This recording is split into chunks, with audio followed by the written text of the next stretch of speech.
کہ امریکہ کا بادشاہ ہو، چین کا ہو، ہندوستان کا ہو، اگر وہ جنت میں ایک بالش جگہ بھی خریدنا چاہے تو وہ نہیں خرید سکتا۔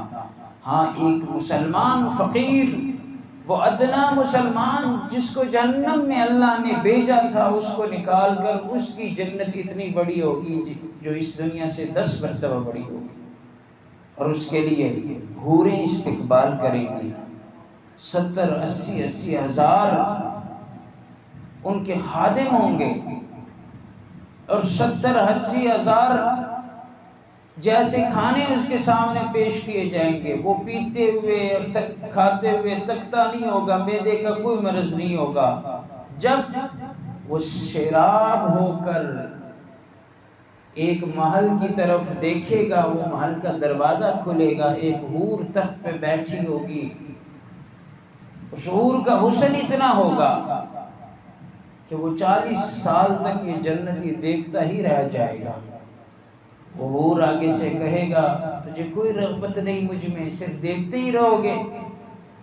تو یہ ادنا مسلمان کی بات کر رہا ہوں، جس کو اللہ تعالیٰ اتنی عزتوں سے نوازے گا، جس کی ایمان کی قیمت یہ ہے۔ مسند امام اعظم رحمۃ اللہ علیہ ایک کتاب ہے، اس میں ایک حدیث، لمبی حدیث ہے، کہ اللہ تعالیٰ تمام مسلمانوں کو جہنم کی آگ سے نکال کر جنت بھیجے گا، جو سزا بھگتنے کے لیے وہاں پہ چلے گئے تھے۔ اب فرشتوں کو حکم ہوگا کہ جس نے بھی یہ کلمہ پڑھا ہے لا الہ الا اللہ محمد الرسول اللہ، ان کو جہنم سے نکال کر جنت میں داخل کر دو۔ فرشتے اپنے علم کے مطابق تمام لوگوں کو پکڑ کے جہنم سے نکال کر جنت میں داخل کر دیں۔ اب کچھ عرصے میں جہنم سے آوازیں آئیں گی، یا حنان یا منان، یا حنان یا منان۔ یہ اللہ کے 2 نام ہیں کہ فرشتے یہ آواز سنیں گے تو اللہ کے حضور حاضر ہوں گے، یا رب العالمین جہنم سے تو ایک بندہ جس کی آوازیں ہمارے کانوں میں پڑ رہی ہیں وہ آپ کے نام پکار رہا ہے، یا حنان یا منان۔ اللہ تعالیٰ کا حکم ہوگا، فرشتوں جاؤ اس بندے کو بھی جہنم کی آگ سے نکال کر لے آؤ۔ اس وقت فرشتے جب جائیں گے تو جہنم کی آگ اتنی تیز ہوگی کہ اس آگ میں در و دیوار اور انسانوں کی کوئی تمیز نہیں ہوگی۔ پھر اللہ کے حضور حاضر ہوں گے، یا رب العالمین ہمیں تو کوئی پہچان نہیں کہ وہ بندہ، آواز تو آ رہی ہے لیکن جہنم کی آگ بڑی تیز ہے، ہمیں مل نہیں رہا۔ تو اللہ تعالیٰ نشانیوں کے ذریعے بتائے گا کہ جاؤ جہنم کے فلانے کونے میں فلانے پیلر کے ساتھ وہ بندہ پڑا ہوا ہے، اس کو نکال لاؤ۔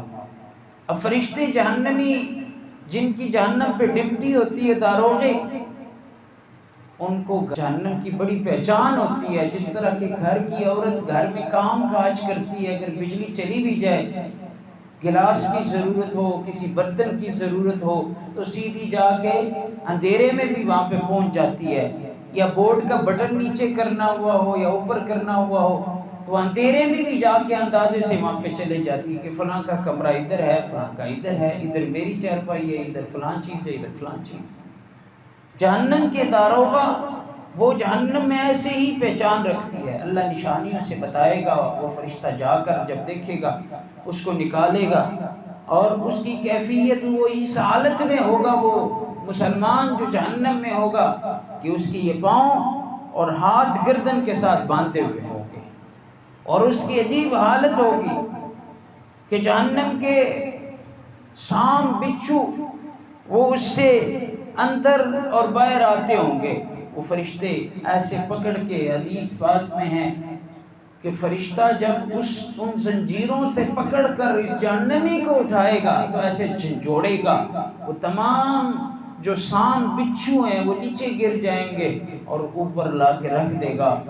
جہنم سے جب نکالا جائے گا تو سیاہ ایک ایندھن کی طرح بن چکا ہوگا، تو اللہ تعالیٰ فرمائے گا کہ جنت کی نہر میں اسے غسل دو. جب جنت کی نہر میں نہلایا جائے گا تو اللہ کی قدرت سے ویسے ہی جوانی اس کی لوٹ آئے گی جس طرح پہلے تھی. اللہ کے سامنے کھڑا ہوگا، پھر وہی سوال و جواب. ہاں میرے بندے، آپ کو کس وجہ سے میں نے پیدا کیا؟ دنیا کمانے کے لیے بھیجا تھا، کوٹھیاں بنانے کے لیے بھیجا تھا، بدماشیوں کے لیے بھیجا تھا، کھیل کود کے لیے بھیجا تھا؟ وہ کہے گا نہیں یا ربا، آپ نے اپنی عبادت کے لیے بھیجا تھا، مجھ سے جو غلطی ہو گئی ہے. وہ بندہ پھر ڈر جائے گا کہ مجھے پھر میری خیر نہیں. پہلی مرتبہ بھی ایسے ہی سوالات ہوں گے. اللہ فرمائے گا جا تو جنت میں چلا جا.